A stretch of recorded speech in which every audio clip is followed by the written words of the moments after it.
서울의 누적 매물이 9만 건을 넘어가면서 한강뷰 아파트도 어려운 상황입니다. 집을 내놓은 지 6개월, 심지어 1년이 지나도 문의 한 통 못 받는 분들 정말 많습니다. 마포, 반포 같은 한강변 아파트도 예외가 아닙니다. 한때는 한강변 아파트면 무조건 대박이라는 말이 돌았지만 지금은 매물이 쌓이고 가격이 하락하는 상황입니다. 대체 무슨 일이 일어나고 있는 걸까요? 오늘은 서울 부동산 시장을 낱낱이 파헤치고 현명한 투자 전략까지 꼼꼼히 알려드리겠습니다.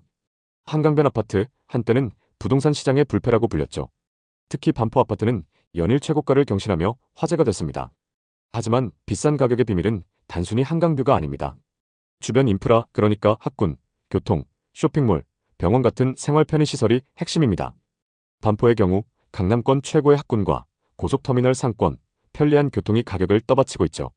반면 마포나 여의도 같은 한강변 아파트는 최근 매물이 쌓이고 있습니다. 투자자 중 한 분은 마포 한강변 아파트를 1년째 내놓고 있는데 문의조차 없다고 하소연을 하셨습니다. 한강변 아파트가 예전처럼 무조건 오르는 자산은 아닌 거죠. 그렇다면 서울의 다른 지역은 어떨까요? 서울의 실수요자들이 많이 찾는 노원, 도봉, 강북구, 일명 노도강 지역은 지금 부동산 시장의 냉혹한 현실을 보여줍니다. 불과 얼마 전만 해도 재건축 아파트에 웃돈을 얹어 사려던 분위기였지만 지금은 가격이 수억씩 뚝뚝 떨어지고 있습니다. 실제로 강남권의 신축이나 일부 재건축 단지를 제외하면 강남에서도 매물이 쌓이고 가격이 하락하고 있습니다. 특히 노도강 지역의 하락 거래는 점점 더 두드러지고 있습니다. 구체적인 거래 사례를 통해 노도강의 상황을 살펴보겠습니다. 노원구 상계동 상계주공 9단지는 마들역 출구 바로 옆, 교통이 매우 편리한 아파트입니다. 전용 49타입 매물이 21년 최고가 7억 2천만 원에 거래됐지만 25년 4월 4억 7천만 원까지 하락했습니다. 5억 선이 무너지며 재건축 호재에도 불구하고 가격 방어가 안 되고 있습니다.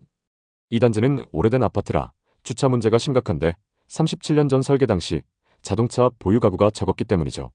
다음은 노원구 중계동의 중앙하이츠입니다. 상계역 바로 옆 초중고 도보거리, 주거 환경이 좋은 아파트입니다. 전용 84타입 매물이 21년 최고가 8억 2천만 원에 거래됐지만 25년 2월 6억 4천만 원까지 하락하면서 1억 8천만 원이 빠졌습니다. 역 접근성과 학군 덕분에 주거 선호도가 높았지만 하락을 피하진 못했습니다. 서울 아파트 매물은 2025년 4월 기준 9만 가구를 돌파했습니다. 2021년 상승기 대비 2배 이상 늘어난 수치입니다. 반면 거래량은 급감했습니다. 매수 심리도 바닥을 치고 있습니다. 매수자 우위 지수는 45로 100 미만이면 매도자가 매수자보다 많다는 뜻입니다. 45라는 지수는 매도자가 압도적으로 많다는 걸 의미합니다. 왜 이렇게 매물이 쌓이고 가격이 떨어질까요? 가장 큰 원인은 고금리와 대출 규제입니다. 부동산은 대출로 커진 시장입니다. 대출이 줄면 집을 살 사람이 줄고 결국 가격은 내려가게 되는 거죠. 지금 시장은 두 갈래로 나뉘었습니다. 빨리 팔아야 한다며 호가를 낮추는 경우와 2021년 고점까지 기다리겠다며 호가를 유지하는 경우입니다.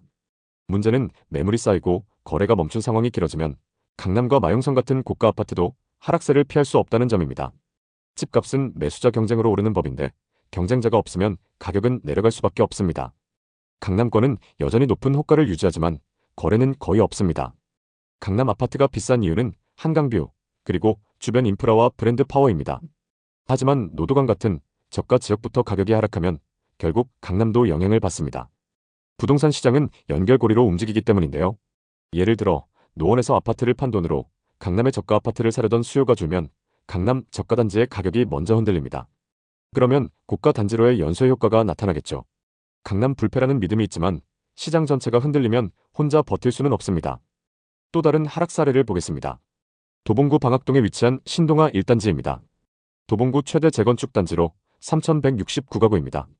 거래 내역을 살펴보면 2021년 전용 70타입 매물이 6억 8천만 원에 거래됐었고 25년 4월 4억에 거래됐습니다. 최고가 대비 2억 8천만 원 하락했는데요. 교통은 다소 불편하지만 재건축 기대감이 있었던 단지라 하락폭이 더 충격적입니다. 39년 차 노후 아파트라 재건축이 시급한 상황입니다. 이런 사례들을 보면 재건축 호재도 더 이상 가격을 지탱하지 못하고 있다는 게 명확해집니다. 노도강 지역은 실수요자 중심의 시장이라 매수 심리가 얼어붙으면 직격탄을 맞는 구조입니다. 부동산은 심리가 좌우한다고 하죠. 지금 매도자들이 호가를 더 크게 내리지 않는 이유는 두 가지입니다. 첫 번째는 최고점에 대한 환상입니다. 7억에 팔렸던 걸 5억에 팔 수는 없다는 심리를 말합니다. 두 번째는 시장 변화에 대한 기대입니다. 금리가 낮아지고 대출 규제가 사라질 거라는 기대감을 말합니다. 하지만 부동산 정책은 왔다 갔다 하더라도 지금처럼 금리가 높고 대출 규제가 강력한 상황은 쉽게 바뀌지 않을 가능성이 높습니다. 하지만 많은 분들이 조금만 버티면 다시 급등할 거라 믿고 호가를 유지하고 있습니다. 자, 그럼 지금 같은 시장에서 우리는 어떻게 해야 할까요? 먼저 감당할 수 있는 정도의 대출로 접근하는 자세가 필요합니다. 부동산은 대출로 커진 시장이지만 과도한 대출은 위험합니다. 월 소득과 지출을 따져 감당 가능한 선에서 대출을 활용하셔야 합니다. 금리가 높고 대출 규제가 강화된 지금 무리한 레버리지는 독이 됩니다. 또 내가 사고 싶은 아파트가 아니라 남들이 사고 싶어하는 아파트를 선택하셔야 합니다. 교통, 학군, 상권이 좋은 곳은 황금성이 높아 나중에 팔 때도 유리합니다. 예를 들어 노원역 주변 아파트는 학군과 교통 덕분에 수요가 높지만 주차 문제 같은 단점을 잘 따져야 합니다. 그리고 신규 분양 아파트가 비싸다고 무조건 피하지 마세요. 분양가가 높더라도 입지와 인프라가 뒷받침된다면 장기적으로 가치가 있을 수 있습니다. 반대로 하이엔드라는 이름만 내세운 소규모 단지는 분양 후 하락하는 사례가 많습니다. 강남의 한 동짜리 고가 아파트를 분양받고 안 팔려서 후회하는 분들도 많습니다. 지금 서울의 호가가 높은 이유는 2021년의 고점을 잊지 못하거나 시장이 곧 회복할 거란 기대 때문입니다. 하지만 시장은 이미 하향 안정화로 가고 있습니다. 매물이 9만 개나 쌓이고 거래가 40% 줄었다는 건 시장의 경고 신호입니다. 지금 서울 부동산 시장은 큰 전환점에 있습니다. 무리한 투자 대신 현명한 선택이 필요한 때입니다. 여러분은 지금 시장을 어떻게 보고 계신가요? 노도강에서 금매를 잡아볼지, 강남 저점을 기다릴지, 아니면 관망할 건지 한 번씩 생각해 보셨으면 좋겠습니다. 오늘도 끝까지 시청해 주셔서 감사합니다.